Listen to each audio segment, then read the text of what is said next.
And you're live, Mr. Chair. Go ahead, please. Perfect. Okay. Thank you, Mr. Kelly.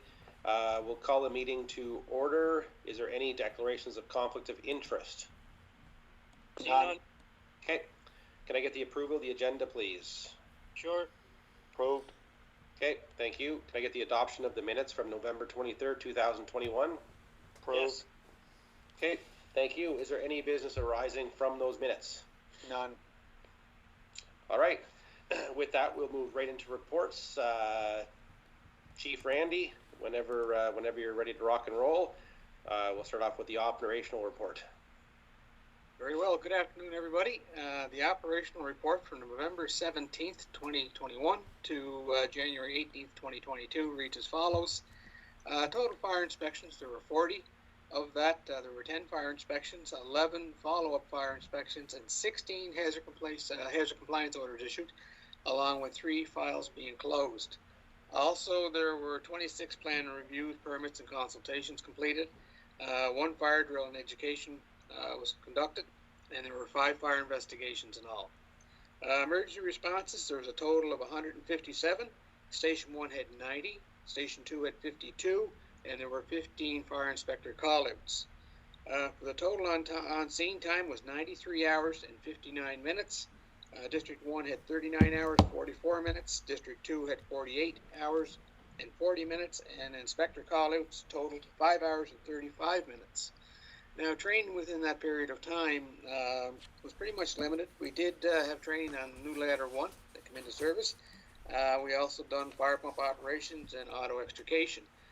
And then historically, we take the month of December off for Christmas holiday season, and then we have COVID restrictions as well.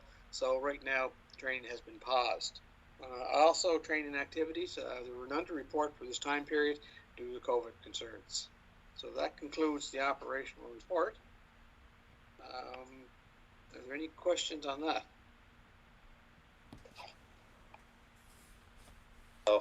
I'm on mute myself.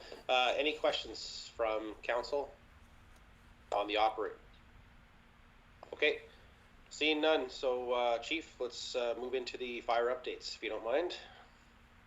Okay, some fire updates to share, ladies and gentlemen. On November 2nd, the new ladder truck came to Charlottetown, and on the 3rd of November was inspected, received its final inspection. And then the manufacturer's training took place on November 30th and December 1st. And after that, the members of Station 2 were trained on the truck, and then the second week of December, that truck was put into service. Also, Fire Station number 3, there's been a presentation made to committee and the council, and that file moves forward. The Fire Prevention Bylaw revision, there's been a copy of that revision provided to the chair, and then followed up with copies to each member of the committee here, and I would like to see somewhere in the future, the very near future, if we could take a Saturday morning and sit down and meet, and I can go over the document with you. It's going to take a little bit to explain a lot of the information there. There are some changes to be made. Also, the volunteer firefighter recruitment campaign. We had a very good showing. We've taken on 3 people. We'd like to welcome TJ Foley to Station 1. Dwayne Farrell to Station 2, along with Sue Lynn Howden for Station 2 as well. We also have 18 candidates ready to go to fire school whenever fire school resumes. And we have 1 candidate who is finishing up his training now. So all in all, we have about 22 people to be looking at here, and hopefully everybody goes forward. We have 3 out of the 22 in place now, and we wish them all the best in their studies. Also, the fire department would like to thank committee for their capital dollars, downtown dollars for Christmas. Thank you very much to committee for providing that. That's great in lieu of the firefighters' ball. It's well received. The capital budget for 2022-2023 has been prepared and presented to committee and council, and that file moves forward. Also, the operational budget for 2022-23 is currently underway, and we're working on that now. I also want to say thank you to Station 1 members. On Christmas Eve, we had a serious fire on Passmore Street, and they done a great job of stopping the fire. And it just contained 1 apartment, which received extensive damage. So kudos to the men and women of Station 1 for the job that they've done. Also, the past 2 weekends, we've had dealt with significant storms here on the province. While these storms were going on, both stations were ramped up with staff, and I thank the men and women or the firefighters for all they've done there during the storm duty crews. I also want to congratulate Firefighter 2, Kevin MacArthur, who's moved up from seasonal employee to a career employee. Welcome aboard, Kevin, on a career side of it.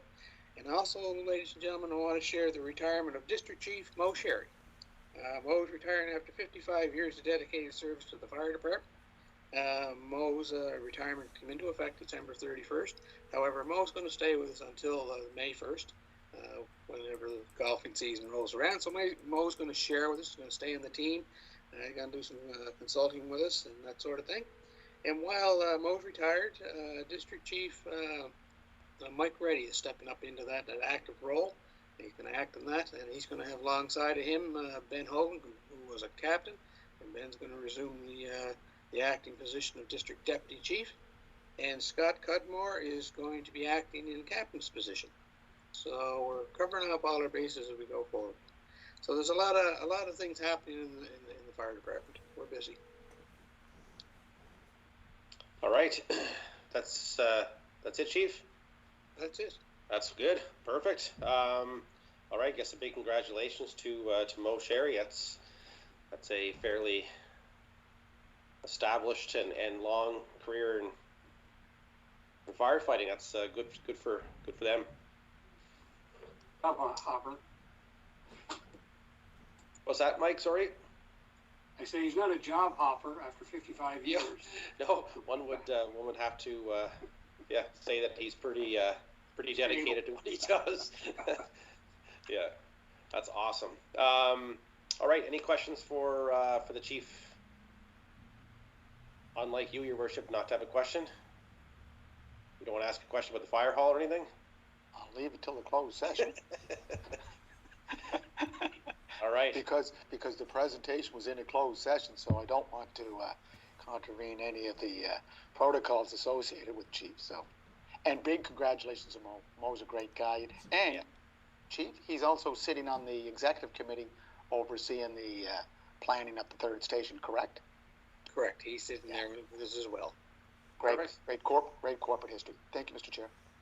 Chief, appreciate it. Thank you. You got off easy, at least an open session. We'll see what comes your way in closed session. That's always All right. All right. On that note, let's move into to police. Chief, deputy, welcome. And we'll start off with the operational report. You're on mute there, Chief.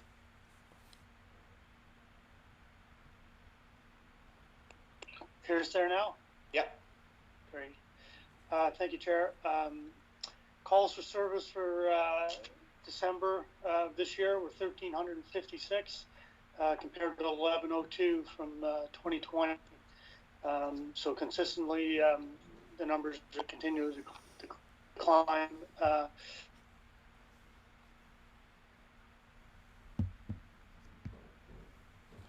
You froze, Brad.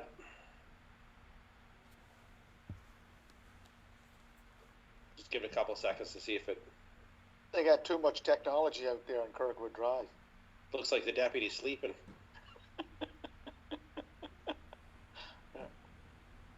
Get John Donahue out there to fix that problem. Just Sean will wake up in a couple seconds. Just Wow, frozen in time. they may have to sign off and sign back on again.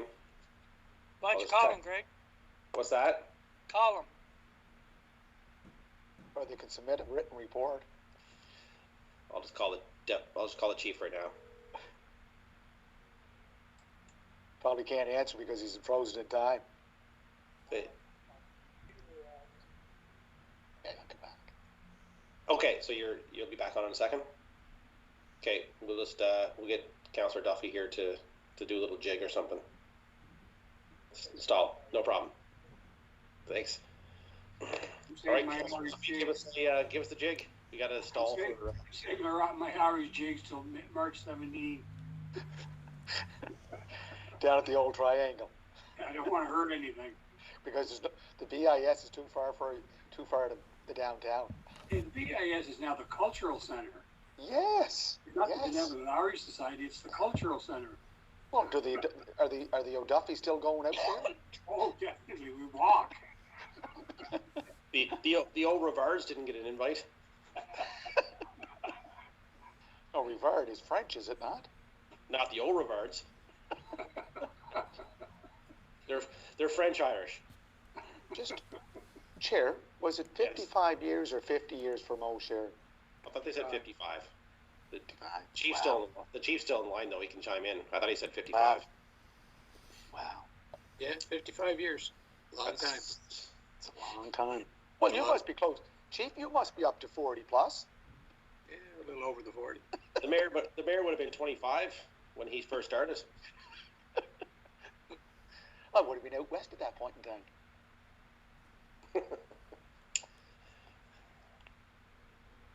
Councillor Ramsey, anything you want to add to this this entertaining No, intermission? if the mayor gets his own way, he'll be there for 55 years anyway. No, what about the Phantom Councillor?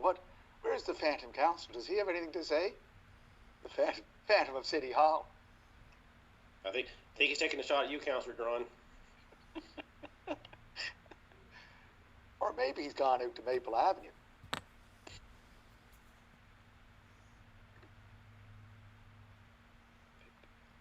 There, Councillor Drawn's unmuting, so he's gonna have a few words for you, Worship.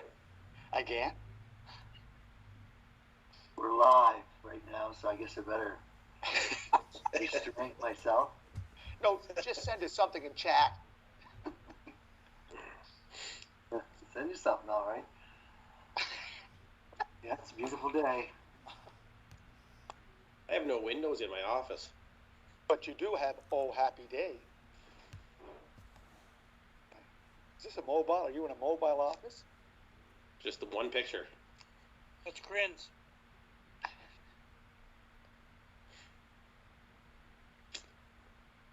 All right. Well, this is.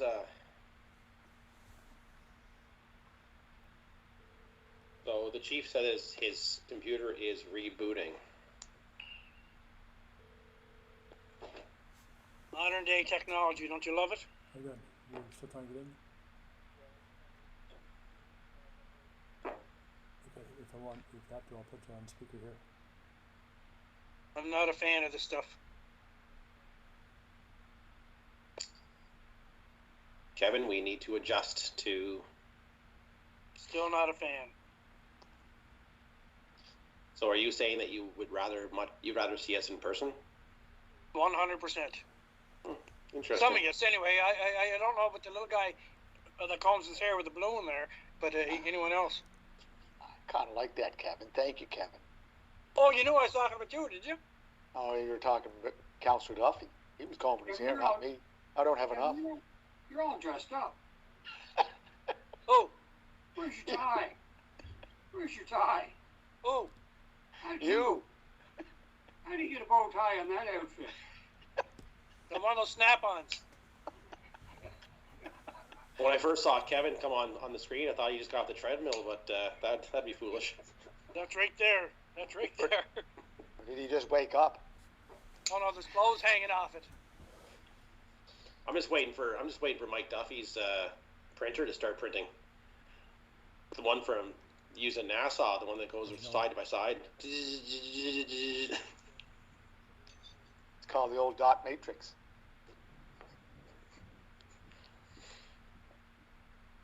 Got a comment coming. Well, yeah, his internet's slow. It's Simpatico, 1995.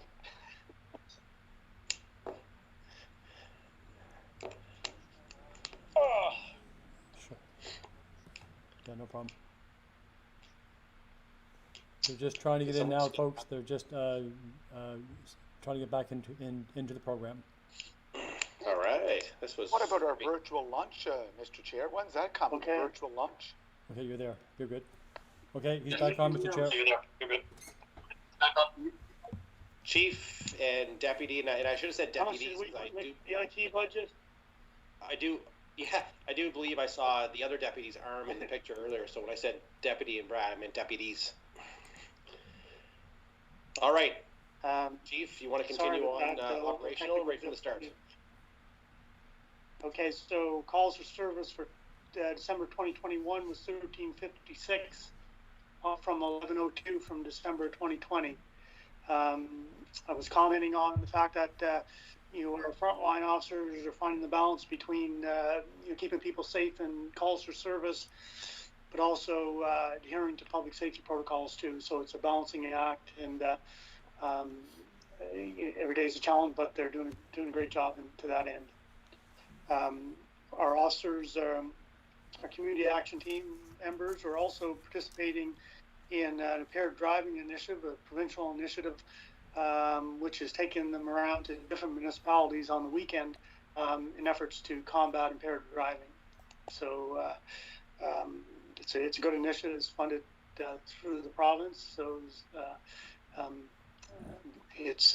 and every island agency is participating. So it's a good initiative. As you're probably aware, we've also been challenged with protests on the weekend on Saturday, and certainly we were working trying to work with the protesters to limit the impact on our municipality in relation to that. Although there were no incidents of property damage or incidents of violence, it did cause a bit of traffic havoc, and we'll continue to work our best to limit that impact as expected. These types of protests will continue. You still with me there? My screen looks a little frozen. Chief, they're still there. Just hold it for a second. I think Councillor Ramsey did have a question with respect to the. You're there? Yes. To the protest. You're Chief, okay, can Brad? you hear me? Can you hear me, Chief? You're coming a little broken. You're sporadic. Perhaps I better call in on the phone. I'm only getting pieces of your sentences. Peter, did you want to call me back and sure. I'll just do it over the phone? Yep. On standby, please. Okay. Sorry about that. It's okay, Chief. It's not your fault.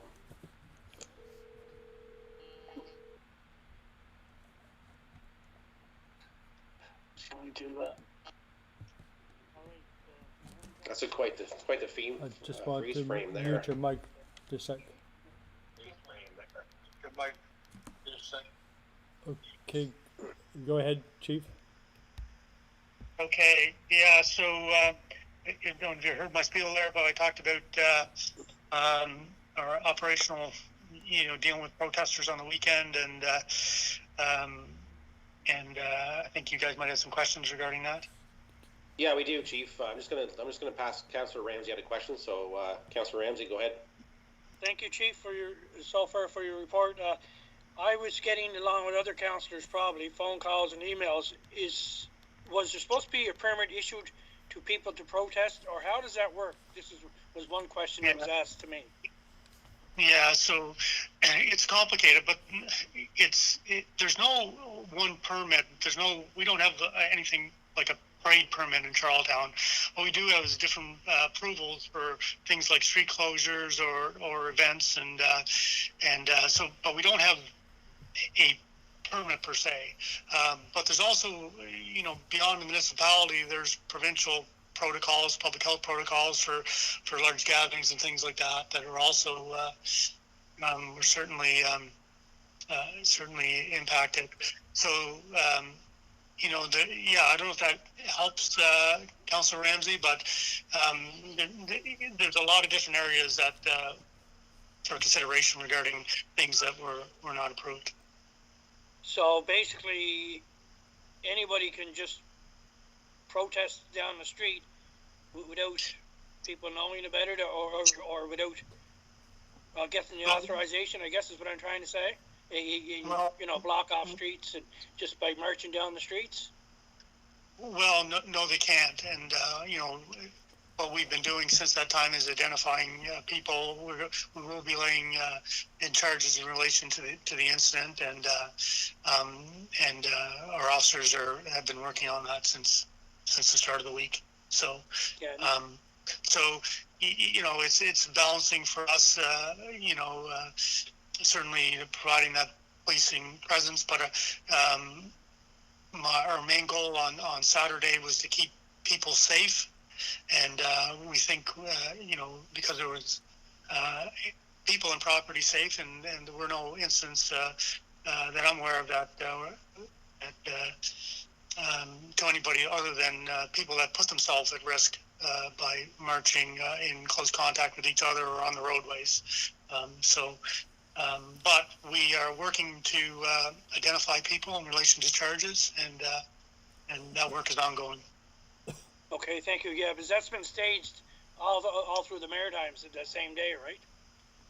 Yeah, exactly. And we're in communication with our other policing partners in Fredericton and Halifax, and in relation to their response, and making sure that our approaches are consistent, and appropriate policing measures are applied.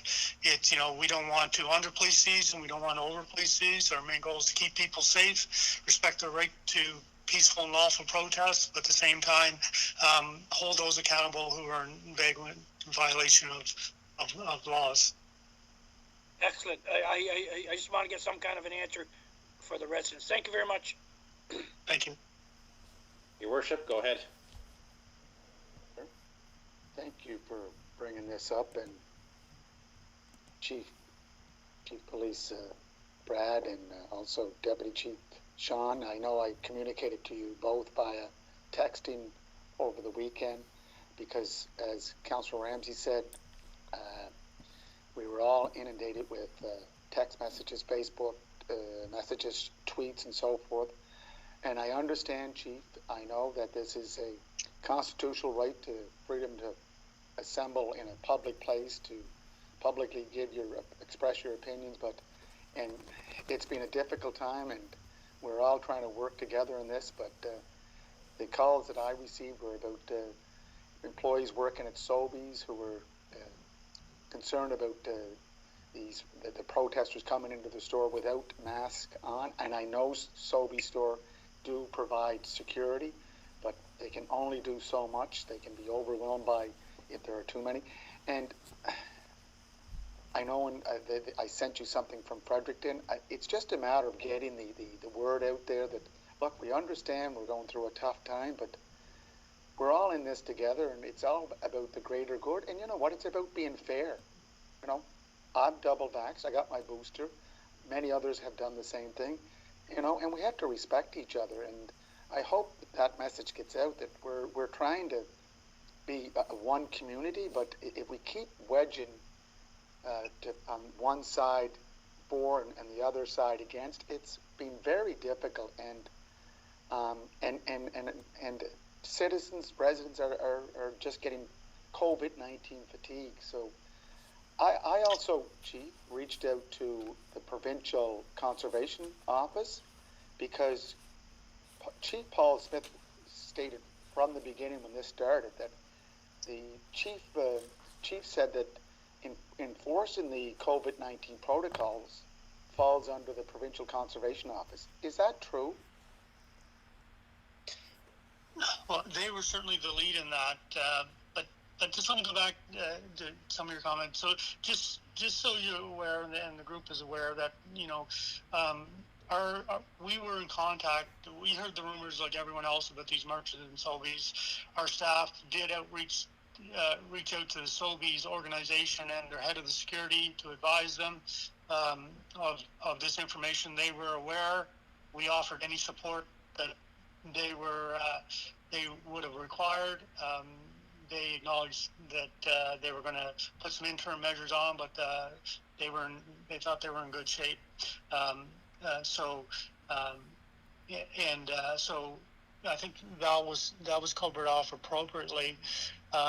You're absolutely right. This is a difficult situation, and what compounds the difficulty the lack of communication. We had outreach to people who in the past have taken lead roles in these protests and had very little of cooperation in telling us what their actual goals were there Saturday, and so it makes it difficult for us to communicate that further. Our job is to keep people safe primarily, and that was our message to them too. It's disappointing that we didn't get better communication from them. Not that we would have condoned any of it, but if this is truly responsible protest, then there's an obligation on them to communicate what they're doing, and having said that, it's all very challenging, and we'll continue to do our outreach and plan and police the situations as appropriately as we can. And everyone's going to have some patience through this, including us. We didn't like what happened on Saturday either, but we understand that this is a time that we need to keep a steady hand and have patience and really try to get through this together. And Mr. Chair, it's again, it's about the greater good and being fair to all of us, those that are vaccinated, those that are not vaccinated, those that continue to think that it's over, it's not over. But Chief, just have we reached out to the Provincial Conservation Office and asked for their assistance, or do you want to go there? Well, it's not, but we're in weekly communication with these groups. There's lots of challenges beyond here, but these particular infractions, our officers are going to identify the people. We're in possession of the means to do that, and I think if we're looking to get it done in a timely manner, it's better dealt with by us. Thank you, Mr. Chair. All right, we won't belabor the point any longer. I think you're right. I think we all received calls. Chief, good job to the officers as well. It's a never easy situation, and I found myself in the middle of it with the truck trying to get through, and they wouldn't let us through. It was it was quite something.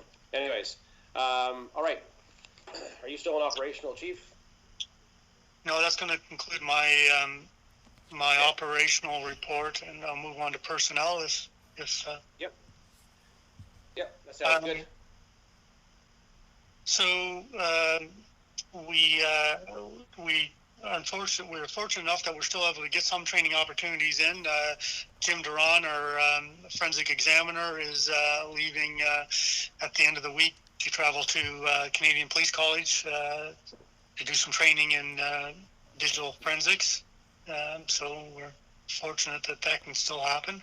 Rob Snar, our ident officer, was able to complete this week a forensic photography course, and we're able to do some limited training in-house here to respecting public health measures too. So we are doing what we can given the circumstances, and again, I credit our personnel for persevering through these challenging times. So. All right, thanks, Chief. Any questions on personnel for the Chief? All right, let's move on to bylaws, Chief. Bylaws, I think there's a couple of issues covered in the bylaws under the closed portion, Chair, if we could discuss those in there. Okay, so nothing in open? Nothing in open. Okay. Moving on to community policing. I'll turn it over to Deputy Coons for the community policing brief. Hello, Chair. I'll be brief on my report here. Just want to circle back to some things we did in December before the lockdown. The turkey drive, although it was limited in capacity compared to years in the past, was still very successful.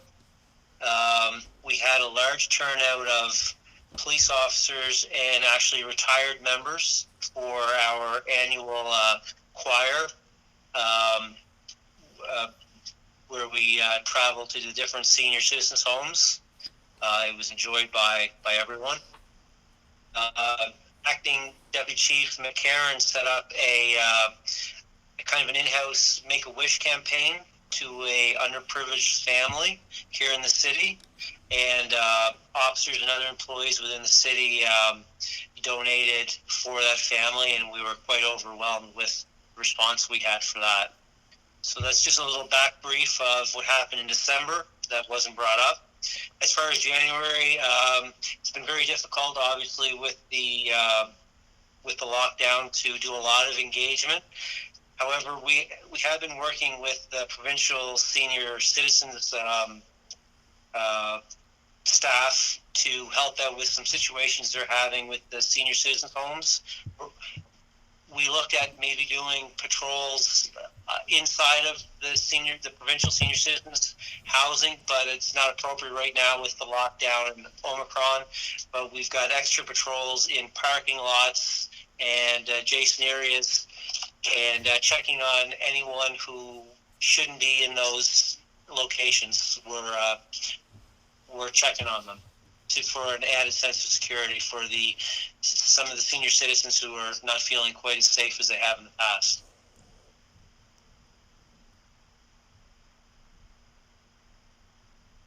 And that's it for me. Okay. Thank you. Incoming call. All right. Any questions for the deputy on the community policing?